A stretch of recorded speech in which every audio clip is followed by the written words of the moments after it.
was 1987 and spring, if I remember right. Just starting to get nice out. And I was making an account visit to United Airlines, which was now Grove Village. And I finished up and I had little time. I was going to go back to the office afterwards. But I needed something, and I knew there was a sound post there just like there was one in Evanston. So I drove by, and strings or, some crazy little thing that would cost nothing. And when I walked in, there was a guy there building a display, and he had 3 guitars, and there was a green one, and there was a red one, and there was a blue one. And he was putting them up into the guitar hangers. It was against a white wall. And I looked at these things and I couldn't believe my eyes. And I got closer and I looked at the red one and I was just gone. I'd never seen anything that beautiful in my life. I thought, what on the earth are these things? I don't know what PRS was. So I asked the salesman, and he said, yeah, they're Paul Reed Smith. They're made in Maryland. And his big claim to fame is he makes Carlos Santana's guitars. And these are really good guitars. They've been in business for a couple of years now. And the factory's very new, but everybody that sees them really likes them. And these are the first ones that we've gotten in Chicago. The Evanston store has 3, and I have 3. I said, oh, wow, they're really something. I said, is there any chance I could play one? Sure. I'm dressed in a suit. I'm not walking in like, I'm a bum off the street. And I'm sitting there in my Brooks Brothers, blue pinstripe. And he says, sure. He says, let me fix you up. And he went out. He got me a strap and a patch cord. And we went over to an amp and plugged in. And he said, I have at it. So I started playing it, and from the minute he put it in my hands, it was just unbelievably beautiful. But it played like butter. I've never played a better guitar than this, with some exceptions lately. But it was just extraordinary up to that time. Nothing. And it was kind of like a Les Paul, only light.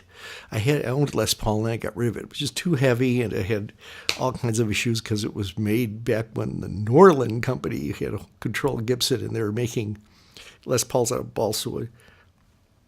This thing was just the opposite. It was just extraordinary. Amazing guitar. I looked closer and closer, played some more. I played clean. I put a little distortion on it. I had a little effect on it, and it did everything I could ask it to. It was weird, though. It had a lot of different things that I didn't think about in guitars. So then I gazed over at the price tag, and I was wondering, I wonder how much this could be. Les Paul Customs, which was the top-end guitar back then, was around $1,200. This was 1987. And they were really nice. And, they were Les Pauls.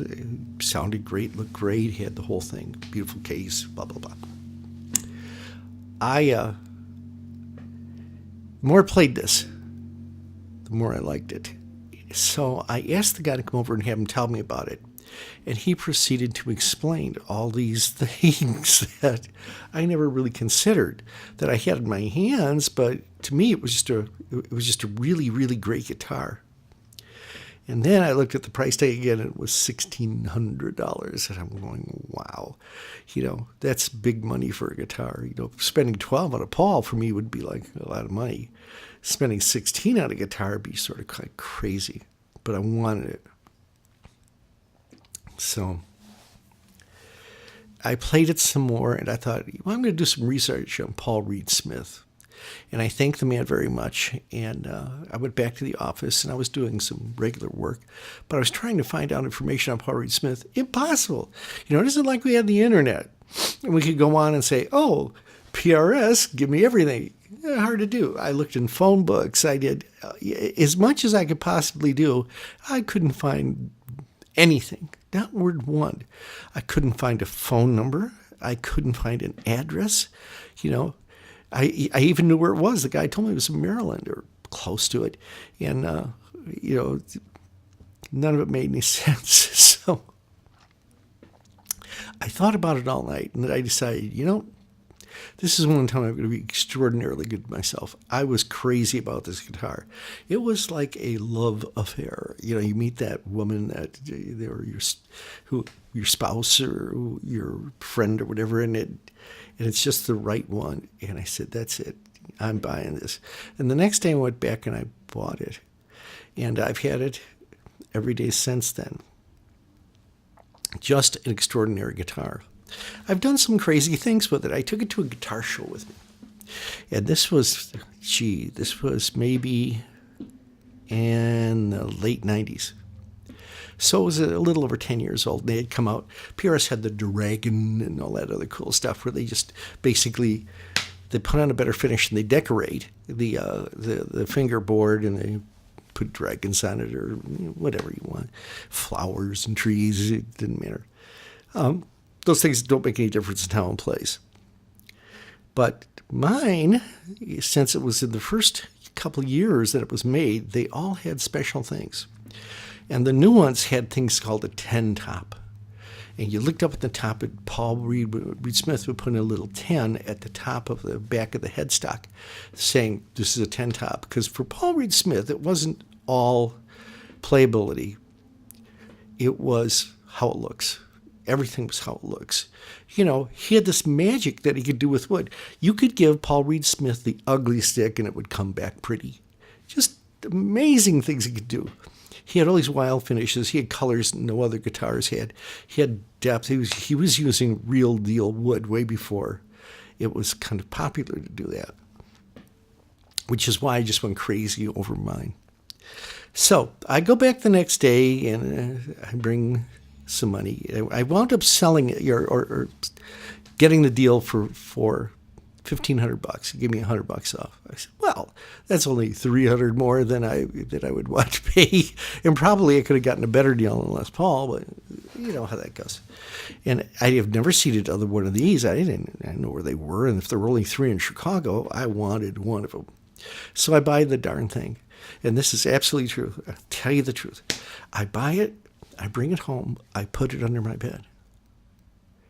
I don't touch it. I don't play it. I just think about it. Every now and then I would take it out and open it, and I would look at it, and I would just be enamored.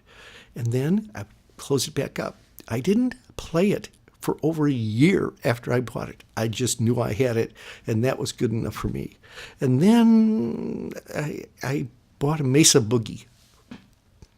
And I needed a great guitar to play with that. I had a Stratocaster at the time, too. And the Mesa Boogie, I thought, this ought to sound really good when I married these up. And it sounded just amazing. So I started playing it more and more. This is the guitar that I would never let anybody borrow, or I wouldn't take it anywhere other than, out of the house. If I needed to have something done to it, which I didn't. I don't think I had it set up for 15 years, maybe longer. It's just an incredible kind of guitar. So, okay, it's a Paul Reed Smith Custom 24, which meant it had more frets than my other guitars. Custom 24. Serial number on it was 73677. Paul Reed Smith's the first number on the core series is always the year. This would be an 87. Now, you could have a 97, you could have a 2007, you could have a 2017. This thing is pretty old. It's 30 years old now, so it's should be what one would think of as vintage. I'll talk about that later. Get ready. Here comes the guitar of a lifetime. Here comes my special guitar. Voila. Take a look at that, baby. Look at the color. It's a quilt. It's scarlet red. It is as deep as a river. The fretboard is Brazilian rosewood. Now you have to have this registered with the president or something in order to do anything with it. Brazilian rosewood is like going to uranium. And I have a guitar that has Brazilian rosewood. It has things I never thought of. It has locking tuners that lock the strings in. What does that help? Well, that helps a lot when you have a tremolo. because you can't, the strings will go out of tune like they would on a Fender or something like that. Really helped it a lot. And this thing stayed in tune kind of no matter what. Absolutely gorgeous. And I kept it this way. It's stunning and beautiful, and you can see why I went just crazy over this thing. It has the T&B pickup combination. If you notice, it has birds.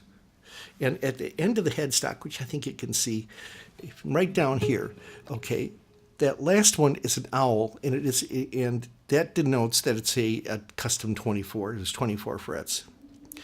The birds themselves are abalone, which means they're pretty expensive. It's a real deal. Those inlays are like as cool as could be. When you get a really expensive guitar, you get this thing. So the componentry of this guitar is big time. The thickness of my top is pretty thick. It's matchbooked. It is a one piece. It's still a two piece, but it's astoundingly beautiful and it's thick, which means it has kind of a resonance to it that's just very, very, very nice. I never had the privilege of taking this out and having people go, ooh, because I wouldn't do it. I kept it at home, and I knew that I wanted nothing to go wrong with this. And of course, what happens? I had a dog. I put the guitar on the stand. The dog came out running, knocked it off. Bang. Put a little bitty notch down here on it, on the bottom. So it has a little flaw. It has one there, and I think it has one up here where I did some other thing to it. But after 30 years, it's not bad. The rest of it is literally flawless. It's perfect, and it's really perfect. So, like I said, I took it to this guitar show, and there was this guy who had a zillion PRSs for sale. He had dragons. He had all these special, artist series and things like that. He stops me. Is this the case? He says, well, can I see your PRS? I said, oh, sure. So, took it out, opened it. He took one look, and he said, I'll trade you a dragon. The dragon was a $10,000 guitar at the time. Way overpriced. No one ever paid that. But he said, I'll trade you a dragon because you got something special there. He goes, look at that. Look at that quilt in the depth. I said, yeah. And I said, if you had a real dragon outside, I wouldn't trade it. I said, this is my guitar. It's one of the guitars that'll always be with me for however long I'm here. So it's really kind of special. And he looked it over and he said, this is ego. You hold on to this because this will be something.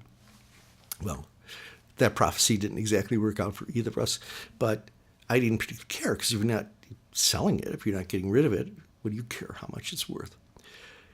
In a way, I kind of care from a business aspect, but from a personal aspect of it, I bought this because I fell in love with it, and I'm keeping it because I'm still in love with it.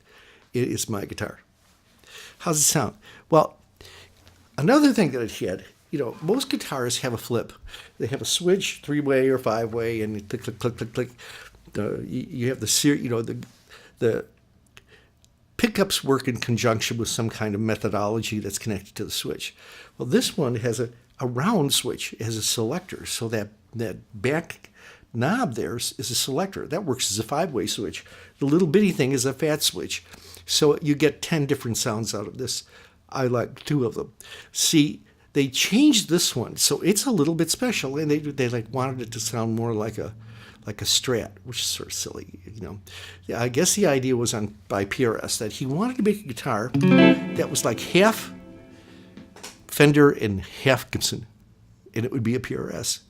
So as a matter of fact, the lengths, okay, are the neck lengths are like on a Gibson, I think they're 25, and on a Fender, they're 25 and a half or whatever.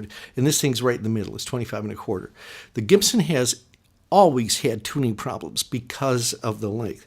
And the Fender doesn't, because it always has tuning problems because they have tremolos there. It doesn't matter what you do to it for intonation.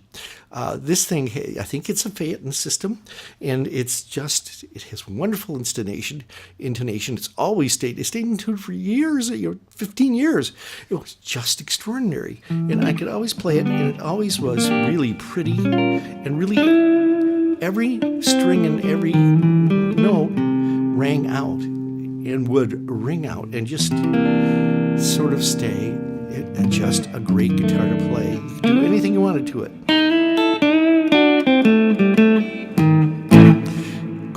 Cool guitar. you don't have the luxury of having a roll-off tone knob. You would have to, I can put it into like a fat, which gives it a little, like I'm choking the tone knob. If I bring it down, it gets ringier again. I can switch from sound to sound. So that's supposed to be like single coily. And there's a way of doing this that I once read about and people told me about to remember how this works. The key was, the acronym was OP is hip, being that you had humbucker, and then if you cranked it, you went to outer parallel. So that's OP, okay, and then if you cranked it again, it went to inner series.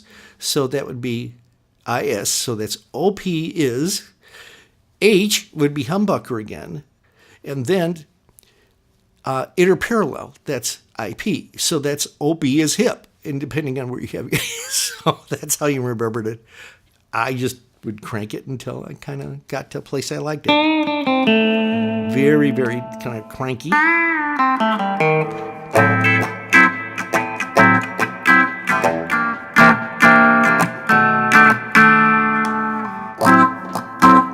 Almost quacky, but I wasn't really looking for that Fendery kind of thing. I wanted this PRS kind of sound. PRS wasn't exactly known for their sparkling pickups back then. They were known for making these beautiful instruments and precision instruments. Just incredible. So this is it. This is 2 years after the factory was assembled. They built this thing. And it does, you can do just...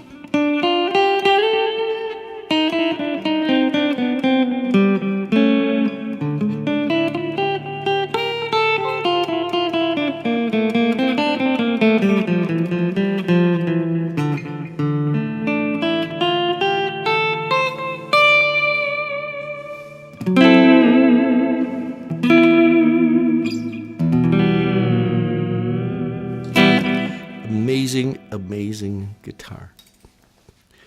PRS serial number 73677. So for years I thought I was cheated. I didn't have a 10 on my guitar. And I finally, I was talking to somebody and I told them that. They said, but yours is a 10, look at it.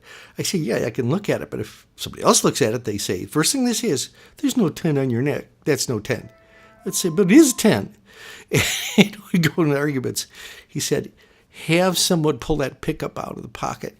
There'll be a 10 in it with your serial number. There's a 10 on your top. Sure enough, I took it in. This was years and years later. And I asked somebody, and they said, can you check that? And he pulled it. He took a picture of it. And sure enough, there's a 10 on it with my serial numbers. So this is an honest-to-God 10. But 10s are supposed to be how they look. How good is the wood? This is now called Wood Library, or it's called Paul's Picks, or whatever. It's got some specialty. If he was selling this guitar now, you wouldn't be buying it for $1,500. This would be one of his super, billion-dollar guitars or whatever it is that he charges you a ton for. It sounds just like the one next to it, but looks just amazing. So this is a collector's, connoisseur's. Nobody's taking this thing on tour. It just isn't going to happen. But if you're a guitar collector, if you love guitars, this is absolutely the jewel, not the most expensive, but the jewel of my collection.